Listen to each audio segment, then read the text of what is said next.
Hey, what's up? This is Mike for the Post-Flop Poker Podcast. Today, I have a hand review for you from a hand that was sent in by Brannon, one of our patrons. If you want to win a free hand history review or a free coaching session, go to patreon.com/postflop and sign up to become one of our patrons. You support our podcast and you also get some cool rewards. For example, if you sign up for PPP Gold, you will have the chance to win a free YouTube review video of one of your hand histories. That could be an online tournament that you played, or a cash game that you played online, or a live tournament or a single hand that you would like us to review. You also get free copies of the best-selling book series Post-Flop Volume 1 and 2, plus a chance to win 30 minutes of free one-on-one coaching from Ben. So if you would like to support the show and get some cool rewards, sign up at patreon.com/postflop. Alright, so this is the hand. It's from a live cash game 1-2-NL, and we are under the gun with Ace-Queen suited. Now the first thing our hero does is to just call here for $2. And right off the bat, I want to talk about the open limping here, because this is not something that you want to have in your default playbook.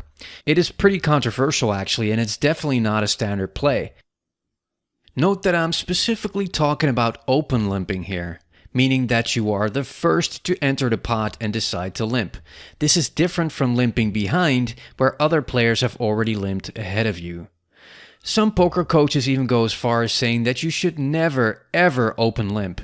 Personally, I don't think you should go that far, and that there's definitely room for open limping, but it goes to show that it is definitely not a standard play, and that you should have very specific reasons for doing so.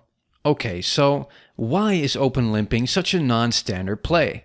Well, first of all, limping makes less money than raising. If you look at situations where you make the most money, you will see that in your database analysis, raising will tend to make you more money. You can win the pot pre-flop, and you can win it more easily post-flop as well, because you have the initiative in the hand by raising.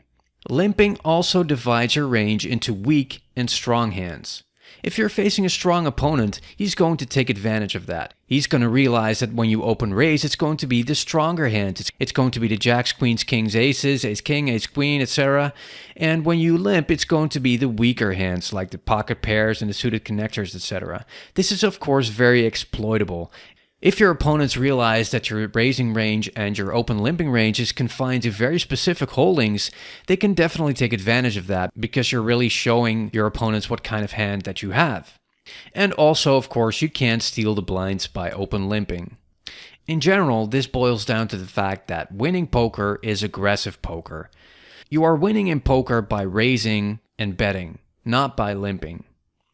This is definitely not to say that you should never open limp. As I said before, personally I think there are plenty of good opportunities where you can definitely open limp, which would be the most profitable play.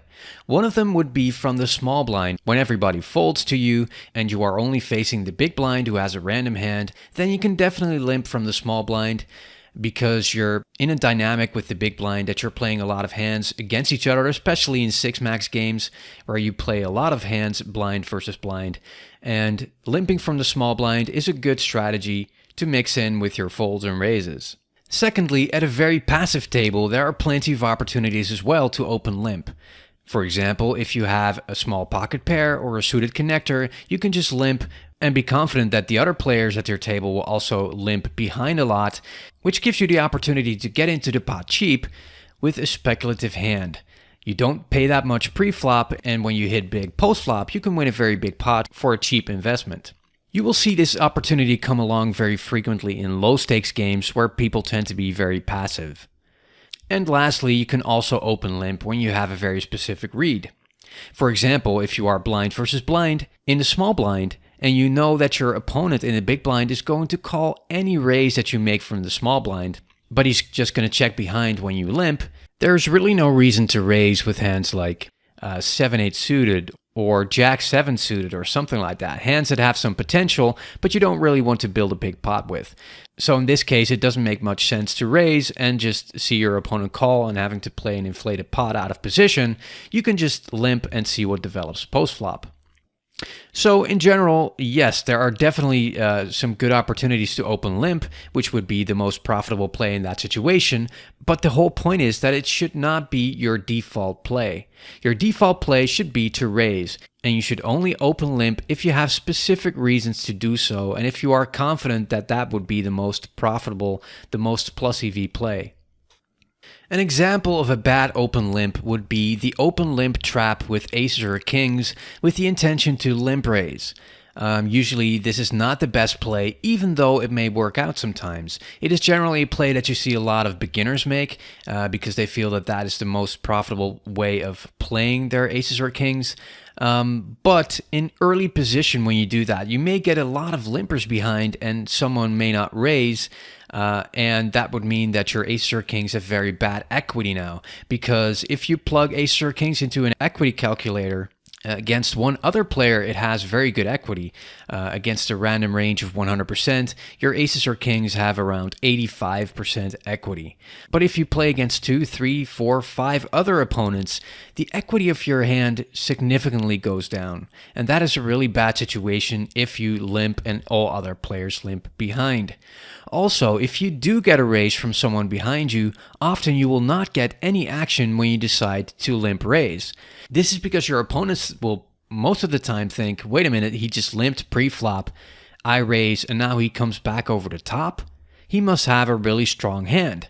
So a lot of opponents will just lay down their hand and you will not get any action. So overall, sometimes this can definitely work in very specific situations, but overall, open limp trapping with aces or kings is not the best strategy.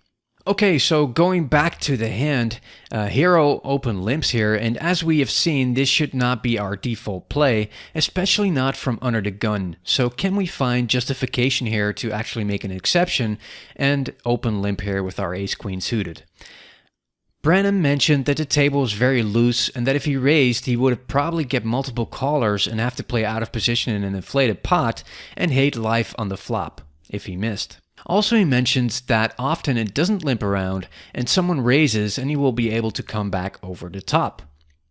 Looking at these reasons, the first one is not that compelling, as first of all, it depends on your raise size. From under the gun you can raise a little more, and compared to limping, a raise will get some players at the table to fold almost always. Whereas if you limp on a loose table, you could definitely see like a 5-6-handed or maybe even a 9-handed pot. Raising also gives you the initiative, making it easier to take the pot down post-flop. Also, there could be a scenario where you just get a whole bunch of limpers and no one raises, meaning you have to play a multi-way pot with ace-queen suited, which is not bad obviously, but if you hit an ace or a queen, it will be hard to get away from the hand, and in a multi-way pot, there will be a good chance that you will be up against hands like 2-pair or sets of weaker hands that you allow to enter into the pot by limping instead of raising. Many of those weaker hands would have folded had you raised. Ace-queen suited is a strong hand, but it is vulnerable if you get a lot of weaker hands seeing a cheap flop. Raising to protect your hand is a much better play. And the second reason when someone does raise after some limps, we've already seen that the limp trap is rarely the best play. What's more, you can't really trap with ace-queen suited. The limp trap you would do with aces, kings, maybe queens, and ace-king maybe, but ace-queen suited is too weak for that. Don't forget our position here as well. From under the gun you have to be very tight because you have such bad position. Ace-queen suited should be near the bottom of your range under the gun at a 9-handed table. Obviously it depends on table conditions whether you want to open wider or tighter than that, but as a default, ace-queen suited is a relatively weak hand to open from under the gun. The bottom line is that we are under the gun here with bad position throughout the hand. Limping is too weak of a play here and we will make much more money overall with this hand in this position by raising. I would say that even folding is a better play than limping because of the bad things that can happen when you limp, i.e. seeing it limp all the way around and possibly losing a lot of chips when you flop an ace or a queen, which turns out to be a second best hand, or seeing a raise and having to play out of position without the initiative, or having to re-raise and create a huge pot with ace-queen suited from under the gun and having to potentially play out of position post-flop. So all in all, I don't like a limp here and I much prefer a raise. But as played, we decide to limp and let's see what happens.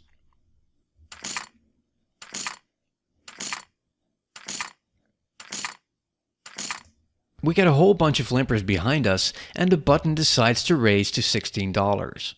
Brandon mentions that villain on the button is a solid player. He's middle of the road, not really tight, not really loose, and opens the betting or raises limpers a good chunk of the time. Okay, so let's try and assign villain a range here. I think in this situation, a solid player is going to be relatively tight given a number of limpers. Any player will realize that the more limpers there are, the harder it is to get everyone to fold, so you can't make this raise with very weak hands. Let's give villain a range of around 7%. 8s plus, ace-10 suited plus, king-queen suited, queen-jack suited, and jack-10 suited. If we plug that in, we can already see that our ace-queen suited is an underdog versus that range, with an equity of about 46%. As Brandon mentioned, his plan was to re-raise if someone would raise, so that's what he does, raising to $48. The idea here, I guess, was to raise for value, but as we can see from the ranges, ace-queen suited is an underdog here already, plus we would have to play out of position and we would create a gigantic pot if villain calls our raise. I would say this raise is not for value, because if it were for value, we would like villain to call or 4-bet us, but we'd much rather see villain fold here, so this is more a bluff. Alright, so let's look at the math here. Going to the fold equity calculator at Red Chip Poker, we can calculate how often we need villain to fold in order to make this a plus EV play. The pot size before we shove is 31. How much do we have to call? 14. We're shoving a total of 48, and the estimated percent equity when called is 32%. I changed his calling range to jacks plus, ace-king suited, and ace-king off, which I think is a reasonable range for villain calling. And if he does call, we have a 32% equity with our ace-queen suited. Notice that using this calculator is flawed in two respects, because we are not shoving here. This calculator assumes that there is no further action possible because we shove. But in this case we don't shove, so there's still the possibility of future action. Villain could 4-bet us pre-flop, and if he calls, there's still action post-flop. But we can use this calculator to see the math of our decision to calculate the direct odds and percentages of this play, assuming that there is no further action. So it at least gives us some idea. We can see that villain needs to fold at least 28% of the time. Going back to our range analysis, his raising range pre-flop was 94 combinations. His calling range consists of 40 combinations, so he's going to fold 54 combos of the 94, meaning he will fold around 57% of the time. This is more than the 28% we need villain to fold here. Again, this calculation is flawed in some respects because it's based on the idea that there is no future action possible, which is possible in this case. But purely to see whether this bluff re-raise is profitable, I think we can say that it is, because we can expect a sufficient number of folds from villain. But in this case, everyone folds and villain calls. And now we have a huge pot of $109. So if we evaluate here, we put in around $50 pre-flop. That is 25% of our initial stack of $200. And we did so with ace-queen suited, which should be near the bottom of our range from under the gun. We now created a very small SPR of 1.4. SPR stands for stack to pot ratio, so in this case we only have 1.4 times the pot left in our stack. That means that we are pretty much in commitment territory. If we flop an ace or a queen, we are usually committed, as the pot is so big now in relation to our stack. This is a bad situation overall, as we put in a quarter of our stack and created a small SPR that brings us in commitment territory that we really should not normally be in with a hand as weak as ace-queen suited from under the gun. The flop is ace-jack-deuce. We flop top pair, and with this small SPR we can't get away from it. Hero decides to bet $80, which I think is way too much. Because we are not going to fold anyway and we don't need to protect our hand, if villain does not have an ace, this bet will often just scare him away because we only have $70 behind. So he should realize we are usually committed here. So I would make a much smaller bet here in the hopes of keeping villain's bluffing range in. By betting this big, we run the real risk of getting villain to fold all of the hands that we beat. So for example, if villain has pocket queens or pocket kings, he may very well fold here, thinking that we are never going to fold anyway because we only have 70 bucks behind, and he should be concerned that we have an ace. So in a situation where it doesn't really matter because we're committed anyway, try betting a little bit smaller to keep all of villain's weaker hands in. Villain actually shoves, and we decide to call because we are committed. The board runs out jack and a king, and villain actually had pocket kings and wins the pot with a full house. This was bad luck, of course, but analyzing the hand, we should not have limped pre-flop. This created a huge pot by seeing 5 limpers, a raise, and then our re-raise. Creating such a big pot from under the gun with ace-queen suited where we put in 25% of our stack pre-flop is not a good idea, and we would have kept the pot more under control with a normal raise. Also, as we saw, raising pre-flop should be our default strategy when opening the pot, and open limping should be the exception. Open limping at a loose table from under the gun where everybody likes to limp behind, that's fine with hands like small pairs and suited connectors where you're looking to get in cheap and hit a big flop, but ace-queen suited is not a good candidate for that. On the flip side, it's also not strong enough to go for the trap limp re-raise, so this sort of hand performs much better from under the gun by raising. Even folding may be better than limping, considering the sorts of problems we can get ourselves into and the amount of chips we can potentially lose if we decide to limp. So that was it for this video. I hope you liked it. And if you want to support our podcast, go to patreon.com/postflop and you can win one of the cool rewards for signing up. This was Mike for the Postflop Poker Podcast, and I'll see you next time. Bye for now.